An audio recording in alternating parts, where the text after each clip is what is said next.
Let me show you a few very basic Docker container commands.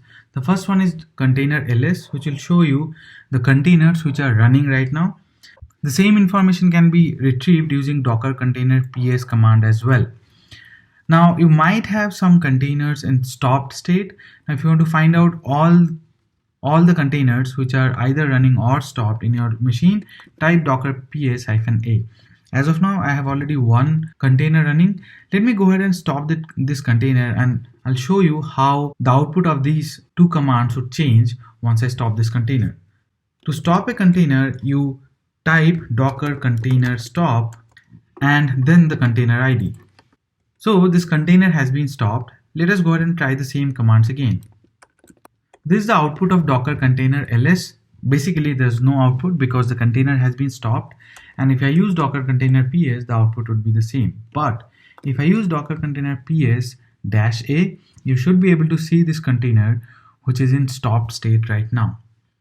I stopped this container using docker container stop command. Now if you have to start this container, the command is docker container start and the container ID. Now if I type docker container ps, you'll see that the container is up and running.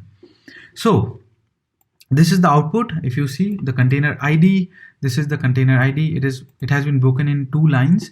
So this is the first line of header and this is the second line of header, and this is the first line of output and this is the second line of output. All right, so the first thing is the container ID, which is unique in my machine, and then the image which has been used to run this container, and the command, basically either the entry point or the cmd, which has been used in the docker file. So this command is running as this container is running because that's what we have mentioned, and it is also showing you when this container was created and what was the status. Any non-zero status means that the container did not start properly. And then finally, the name of the container, which is AWS ECS from hub. This is the same container which I had started from the image which was pulled from Docker hub. Then we have this port command, if you see, or ports rather. In this case, there's nothing showing because the container was in stopped state. Now, when I started this container, it is saying, if you notice this highlighted portion, it is saying that 0000:8080, which is the local host port, which is being mapped to container port 8080. And finally, this is the name of the container. Now what I'll do is I'll run one more container without the name variable.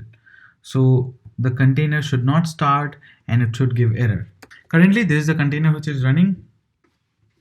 Okay, so I'm using this command docker container run -d --name. This is the name of the container, AWS-ECS-error, and I'm publishing these two ports. I'm using a different port because I cannot use the same port on the local host because that is already being used by another running container.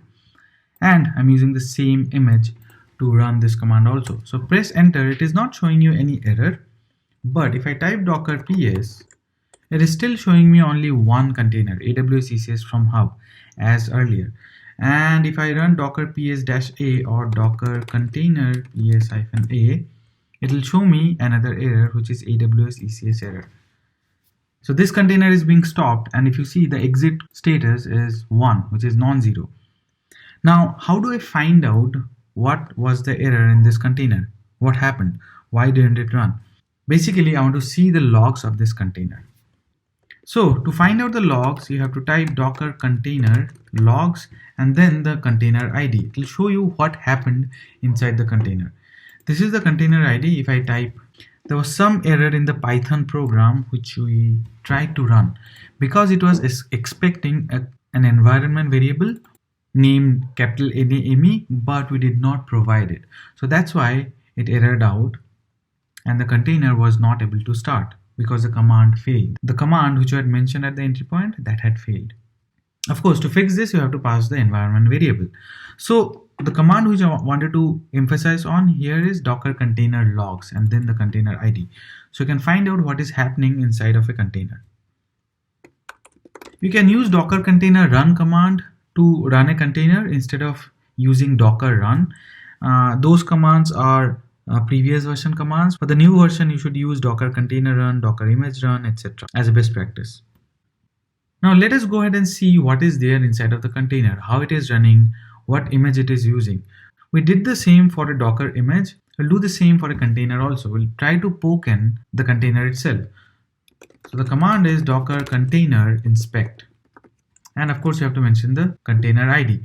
So it will get more or less the same information as that of Docker image, but it will give you a little bit more.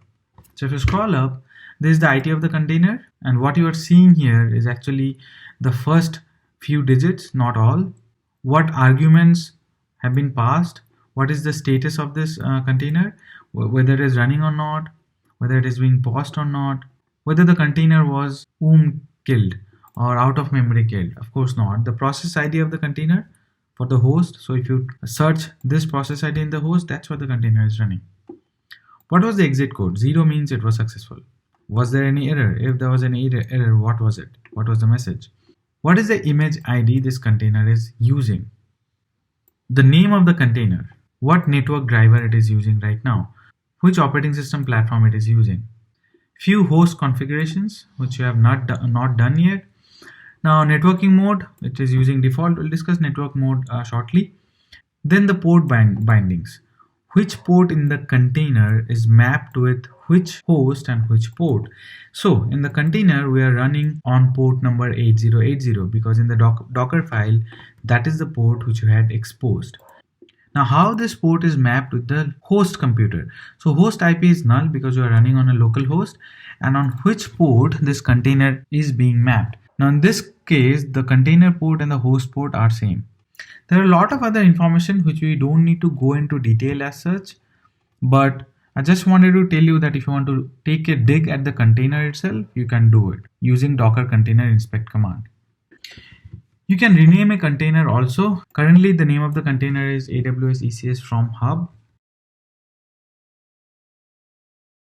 So if you run this command docker container rename, so if you see now the name of the container has been changed.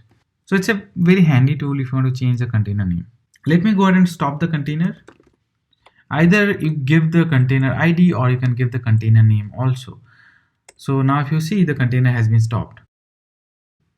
Let me go ahead and remove the container. There are two containers. One was the error which never ran. I'll go ahead and remove this container. And the command is docker container rm, and then of course followed by the container ID. So that's all.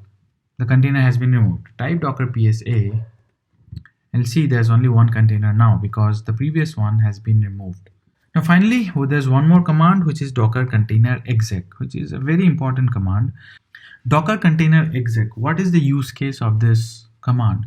What does it do? Suppose you have a container up and running. In our case, AWS ECS, if you start it, and let's say we have to go into the container and do certain stuff. For example, a database. You have a database up and running in your container. Let's say MySQL. Now I have to log into the container as a root user and then let's say create a database user or do some administrative task in the container itself. So how do you log in to an existing container itself?